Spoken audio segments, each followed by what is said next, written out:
Hi, everyone, and welcome back. I am so honored and excited to share. Today, I have this beautiful guest, Lauren Leonard. I'm so proud to call her my friend, and I can't wait to share the story on how we met. But before we get there, Lauren went from being an NFL cheerleader, serving as a nurse, and now she stands strong, not only in her faith, but she is a mental health advocate. Welcome, Lauren. I'm so excited you're here. Thank you. I'm so happy to be here. I've been watching and listening, and I'm just glad to be a part of it. Amazing. So I just have to start by sharing how we met, because this moment to me, it's literally a moment that stands out really in my life. So here I was, I think I was probably 5 months pregnant, around 5 months. And I'm in the gym working out. And all of a sudden, here comes this woman walking up to me. And she's like, "Hey, mama, I see you. You're doing great." And we just, I think, like hugged. Yeah. And I noticed she was pregnant. And we just became friends in that moment. And I will never forget just you being you. Like I instantly felt your heart in that moment.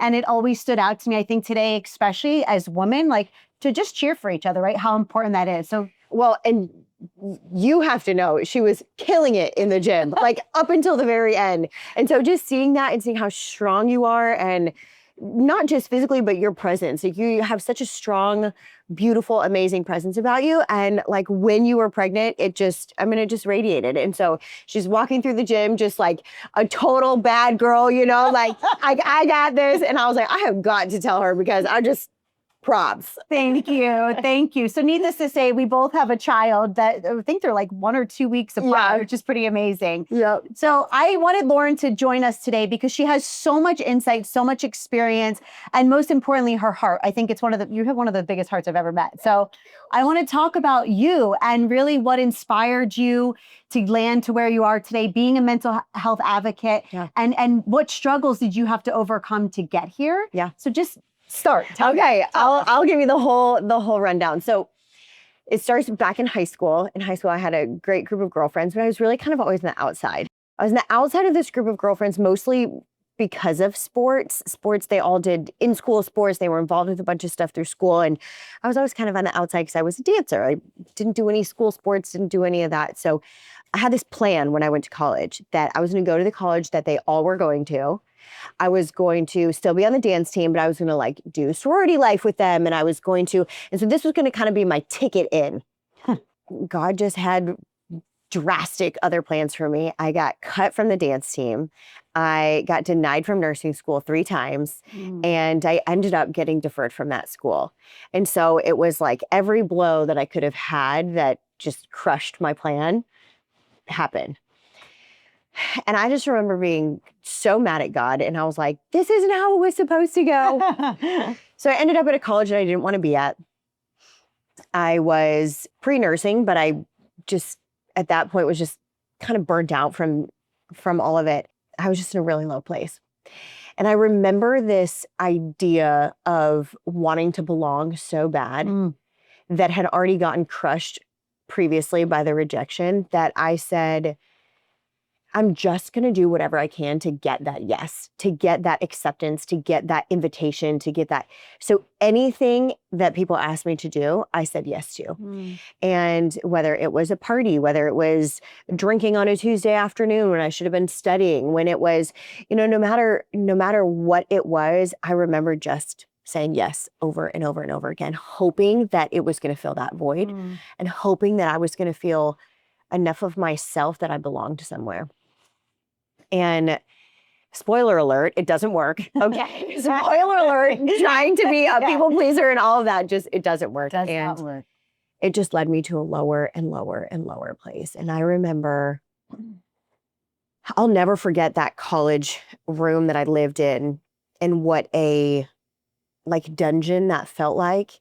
Because every time I closed the door of that room, I was just a wreck behind closed doors. And I was, on the floor of my closet, on the floor of my bedroom, any place that people couldn't hear me cry. And I was a wreck. I was bawling my eyes out multiple nights a week, just saying, God, what, there's no point in me being here. What is the point of this life? So I can go and party and go to class and come home and party again. And it was just, there was no substance, there was no depth. And I felt like no one would care whether I was here or I wasn't. Yeah. I grew up in the faith. My parents have really strong faith, but I just remember being like, there's just no point in this. So it led me out to a night. My tipping point, and I remember this so vividly, is they did these things called like Olympics in college. And everybody had a team. And you were all a different color. And there were these different games and all that. And I remember kind of looking around to all my girlfriends like leading up to that week. And I was like, they all chose their teams. And I literally, what am I going to do? I have to go out of town because everybody's going to have their color and I'm going to be sitting here alone.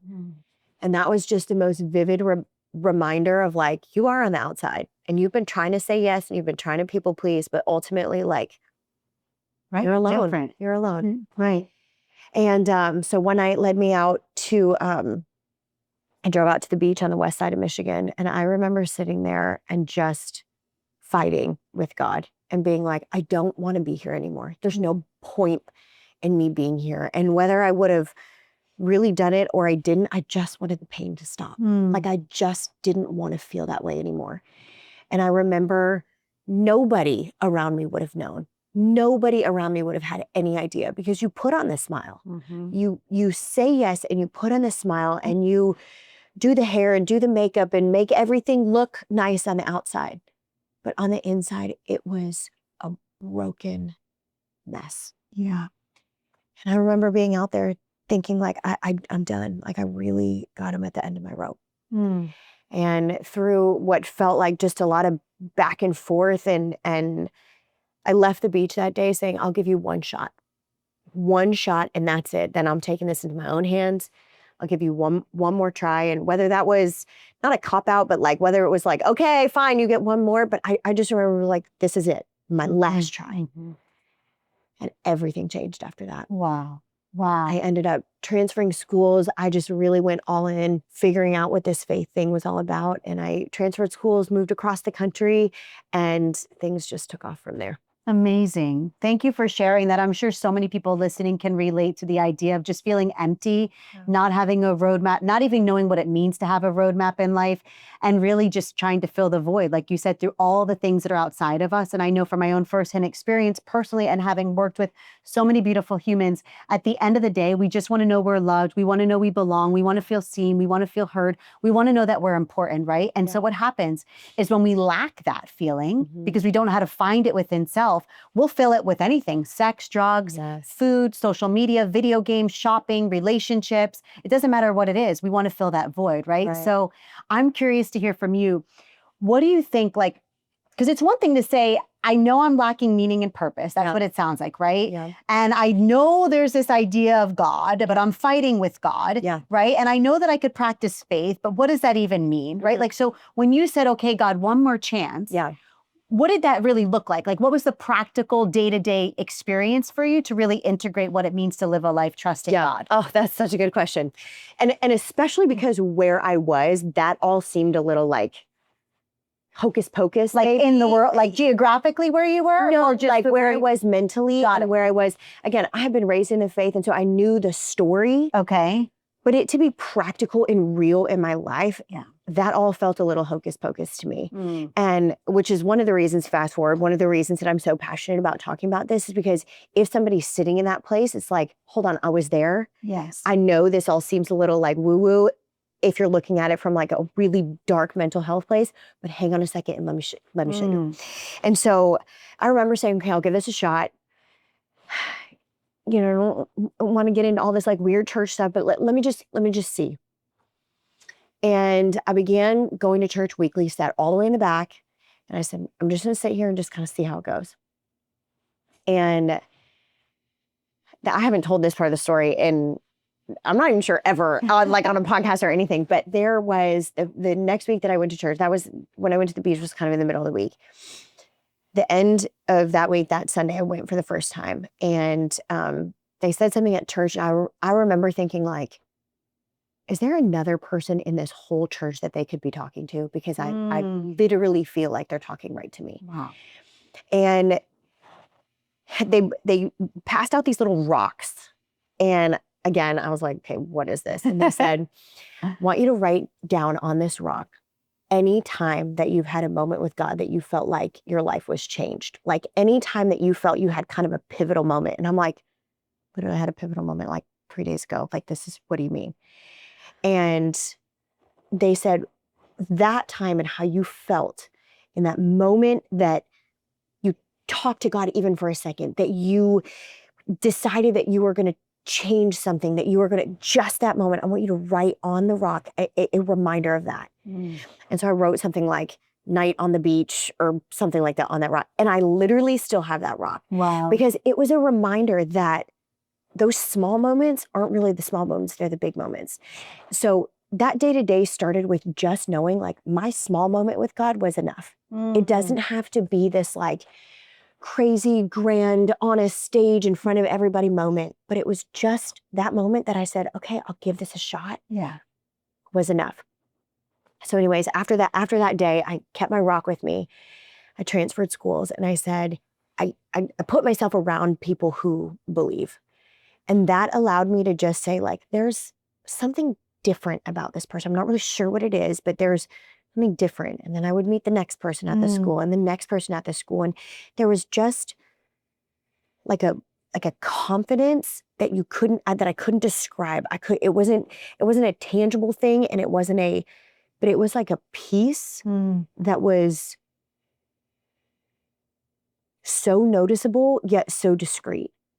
And I began learning that that is the kind of peace and the confidence that comes when you're not worried about your life, that you're not worried about where you belong or who accepts you or who loves you, because you already know somebody who does. Yes. And that person who is within the relationship that I now understand has control of everything. You can walk through life with a confidence that is so, like, there's just such a peace about it. And it's almost hard to describe. Like, I stumble over my words because it's almost hard to describe. One time I described it like this. I have 2 dogs, 2 little mini golden doodles, and they're like, so they're the best. And I think about when we take them places, right? Like, you know, they don't know if we're going to the groomers or to the park or to, you know, the lake or whatever. But everywhere they go with us, their tails are wagging and they're excited, not because they know where we're going and not because they know what activity we have planned for them, but because they trust who they're going with. Yes. Wow. And that is exactly how I would describe walking with the Lord. Yeah. And that's what I learned in the day-to-day, is just the small things. The Bible was something that was confusing to me, but as it was broken down and I was learning different resources to be able to use, like, that kind of confidence of like, I might not know where I'm going, but I know who I'm going with. And that person has my best interest at heart. And that person has a place of complete safety. I know I'm okay. Amazing. So beautiful, so powerful. I know you all are taking away so many gems from this. I think, you know, what really stands out to me though is it's acknowledging those small moments along the way. Yeah. Because so often, just as you said, I think it's only human of us to think that having a relationship with God or a power that is higher than you, if you don't call it God, whatever it might be, we think it's like this huge white light moment. Yeah. And it can be those big white light moments, but sometimes it is these little things, these little shifts that are happening along the way. And I think that's so important to highlight because it's easy to overlook that, right? It's easy to overlook that, especially because we're living in a time where it's only natural for people to compare. And I think that we're looking at people on social media, like, how did she get there? How is he doing that? It looks like they're living this humongous big life and making big strides every day. And most people might be, and they're also not always all the time. Right? Yep. And so I think that kind of brings us to this journey of mental health too, and what that means, because I know there's so many people. You shared that you once struggled with mental health. I certainly lived many days in a very, very anxious state, very depressed, very dark place for a lot of years. Yeah. And most people are there or have been there. And I think that sometimes people get stuck because they think that it needs this huge leap to get out of it, right? Really, yeah. So share from your experience, and also I want you to talk about what you've created as a resource. But like, what do you think are those little steps to help somebody, let's say if they are in that dark place, like you shared hiding in your closet crying, right? Or feeling like you were in a dungeon every time you shut that door. Like, how do you get out of that? Like, what does that look like? Yeah. For me, I remember those moments of thinking like, which is one of the reasons I created Outlast, is that there was nothing that I could reach for in the middle of those moments, which is one of the reasons that my faith came like into play so big in this arena, because I needed to find something that when I felt like there was no hope, like he was my hope. When I felt like I wasn't enough, he was enough. And so those small things of finding Bible verses that speak like pack a punch. There are some Bible verses that'll like hit you in the gut. And those are the things that I needed. So small things that I did is I would write them on my mirror. I would write encouraging things, like if I would have a day that I was feeling really good, or I was, had a moment of confidence, I would stop, I would go into the notes in my phone, and I would write like how I'm feeling. Like, I am a really good friend today. Like, I was a really, really good friend. And I would go home at the end of the day and I would write those on my mirror. You're a good friend. Beautiful. You mattered to somebody today. So those, that became crucial to me, is kind of seeing those notes, because it allowed me to start the day and end the day knowing the things about myself that I thought of, that I acknowledged. And so it's one thing when somebody acknowledges that about you, but I do my best to not put my value or my worth into what other people say, because that could fall into a good and a bad way. But the things that I would write in my mirror, the notes that I would have on my phone, allowed me to acknowledge those things about myself. And then I knew they were true, because I knew that I was speaking those over me. So I think that was a big thing. The second is to think of life as a scavenger hunt. Oh, I love that. Okay. Tell us more. Yeah. Life is a scavenger hunt. Yeah. So I think we used to do these things. I know our school never did them, but our neighboring school did it. They called water wars. Okay. I don't know if you know what these are. No. Okay. But you have all these different teams, and it's like, you get like a week in there. I think there's 4 people on each team. And the goal is to get all 4 members of the other team wet somehow. Okay. So whether you're hiding outside their house when they go to school and you throw a water balloon or whatever. So if you're on that, you are constantly like looking at your surroundings, like making sure nobody's there with any water. I take that same concept into daily life, right? If you are constantly looking around and on the prowl for how you can make somebody's day better, your life will change. If you get anything from this podcast, please let it be that. If you take every day as an opportunity to say, like, if we're walking out of here and I can see the person working on the lawn next door, how you doing? Hi. That might be the only person that smiles at him all day. If you're leaving here and you're going to the grocery store and somebody's unloading their groceries from their car, take their cart in. Those kinds of things. If life is a scavenger hunt for you to be able to say, how can I help this person? Or how can I, the amount of people's day that you could truly change is mind-blowing when you begin to live life that way. So I would say those 2 things are like top notch for me, or things that kind of help me turn a corner. And then Outlast audio was built because I felt in those moments, I was deep in therapy at that time. In the beginning, it was all kind of, therapy was like a little weird to me. And I was like, I don't know if I should do this. I don't know if I can, like, why am I going to sit and tell a stranger my problems? And I finally, got to a point where I was like, I have no choice. Like, I have to do this. And so I'm eternally grateful that I got to that place, because I still see somebody. My husband and I see somebody every 3 months. No matter what, I see somebody, it's just like therapy will change your life. Plug, shameless plug, but it's true. But one of the things that I found is that if I had a session every Tuesday afternoon, if it was Friday afternoon and I needed help, what was I turning to? If I needed to be reminded of what I learned in my sessions on Saturday morning after I had had a night of partying and I was feeling guilty and I was feeling bad and I was feeling just low and worthless, and again found myself on the floor in my closet, just face down in a wreck, what was I turning to? Yeah. And so years went by and life progressed, and I went on to God's redemption story. You get cut from your college team and go to cheer for 2 professional teams. That's just how cool he is.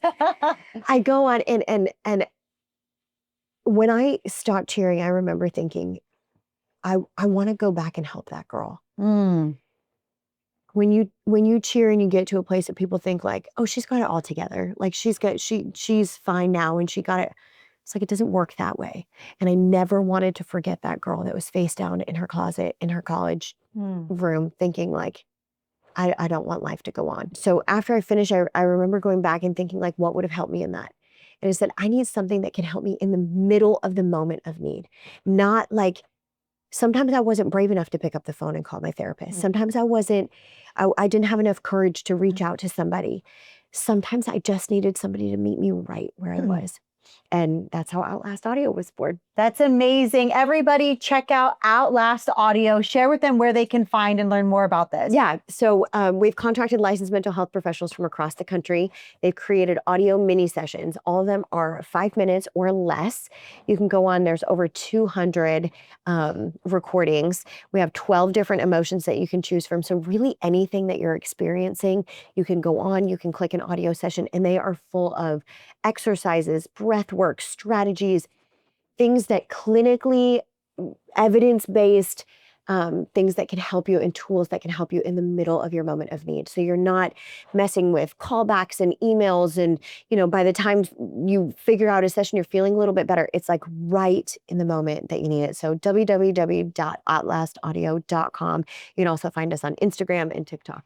It's amazing, amazing, amazing. There's such a need for that. I mean, she and I have had many conversations about this offline, but it's so interesting because you're right. If you have that therapy session, like you said, on Tuesday, and you're not going to see your therapist till next Tuesday, we already know when you're in the process of healing, a lot's going to happen in a week. Right. Right. So what do you do? And I love that you highlighted that sometimes you didn't feel brave enough to pick up that phone and call, whether it was somebody like your therapist or another support person. I can't tell you how many times a week, sometimes daily, I hear from clients that I have an opportunity to serve and treat that I had a slip and it's like, well, what happened to your support? I didn't feel safe calling. Yeah. I was embarrassed or shame took over or something happened. I was frozen. I just couldn't pick up the phone, right? Yeah. So how amazing to know that there's something that you can access. I love that you're saying in the moment of need, right? Yeah. Because it can prevent relapse. It can prevent a panic attack. It can prevent self-harm. There's so many things that this can prevent.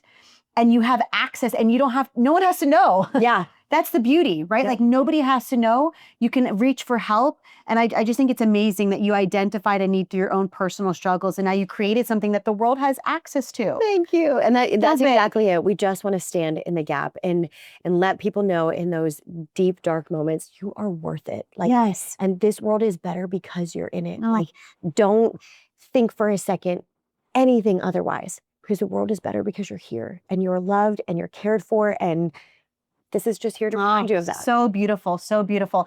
I have a couple more questions that I really want to dive into. Yeah. So serving as an NFL cheerleader, right? Like, I love that you highlight, people think, oh, she's a cheerleader. She must have it all figured out. Wow, she's beautiful. She's radiant, all these things. And you had shared that there was a lot of mental health struggles being in that arena. And I'm sure whether you have been an athlete or maybe you feel stuck in some other profession, what was it like the real mental health struggles that came up for you, and what was the defining moment you're like, I know I have to make a change. Like, I cannot allow myself to suffer or keep up with an image anymore, because I know there's so many people who are keeping up with certain images. It doesn't matter what role you're in. We've all been there, right? Identity is a huge part of who we are. So just share a little bit about that. Yeah. Thankfully, by the time that I began cheering, I was very much on my healing journey. And so the side of that can get really dark, I praise the Lord, didn't experience too deeply, but I will say it is such a place that people look from the outside and think that has to be just a cute little package with a nice little bow and nice little wrapping paper, and everything is just put it on a shelf and it's nice and perfect. And if I could tell you some of the struggles that happened behind those locker room doors of people with some of the lowest confidence that I've ever seen, girls that you would look to and think there's no way they are feeling anything but like the utmost confidence, hate themselves. Women that to society's standards have anything and everything that you could want, that people are cutting and slicing and working out and doing everything that they can to try and look like. and they hate the way they look. Mm. They don't have the confidence to own who they are. And I just want anyone that's listening to know that what you're seeing from the outside is probably 10 out of 10 times, maybe 9 out of 10 times, not what's happening behind closed doors. So don't feel alone in your struggle, because the people that you think have it all together have their own struggles behind closed doors. And I will say it was such a beautiful place that I feel like God put me to be able to bring, but not just my faith, but the confidence that comes from knowing that you're in the right place at the right time. I would also say, I think that turning point for me, because it really doesn't matter how far into the healing journey you are. Let me say that. It doesn't matter how far into the healing journey you are. It's a daily struggle, right? Yeah. Like it really is. And especially being in that environment. So I say that to say, if you're in an environment like that, and whether it's cheering, whether it's your job, whether it's a family, whether it's a group of friends, where you are and the opportunity that you have, I think the scavenger hunt thing and the desire to want to be a light is really what was the turning point for me. Is I could sit in my own struggle, I could look in the mirror and I could pick myself apart, or I could use that same energy to turn and make this locker room a better place, to turn and make this world a better place, to use this platform that I have for a very short amount of time to like speak life into younger women, to speak truth into people who will listen because you're wearing a uniform. Like that can change everything. Yeah, I just encourage you that if you're looking to somebody and you feel like they've got it all together, like know that they don't, and know that you're not alone in that struggle. And just know that where you are and where God has placed you is your scavenger hunt right now. So don't waste it. Amazing. I thank you for sharing that, because again, I keep saying it, but it's so true. We are living in a time where it's just so easy to feel like everybody else has it better than you. Yeah. Everybody else has it figured out. And the reality is most people, if not all people, are struggling, or certainly have struggled. We all have struggled to some degree, right? Yeah. And it's so easy to fall into the traps of comparison. And that in itself will perpetuate all kinds of cycles of mental health. Yeah. Right? It's so easy to be depressed when you're looking at somebody else going, man, why does she have this or he has that? Yeah. And again, part of that human experience is we're going to know pain, right? And sometimes pain is inevitable. And as they say, the suffering is a choice. And so that's the message that I would want to give is, when you are in that place of pain, heal it, understand it, seek help, do whatever it is that you need to do, and know that you are worthy. Yeah. That you can choose to not stay in a place of suffering, right? But it requires choice. You have to choose better for yourself, because if not, you'll stay the same. Yeah. We know that to be true, right? Change does not happen just by chance. Yeah. It happens by intentional choices every single day. And it's just amazing that you have had that firsthand lived experience. And now you're taking your own one's pain and using it as purpose. For me, I think that's really the point of life. Yeah. How can you take the things that you've known and use them to help people beyond this scavenger hunt, which, by the way, I'm totally doing. I love it. I love it.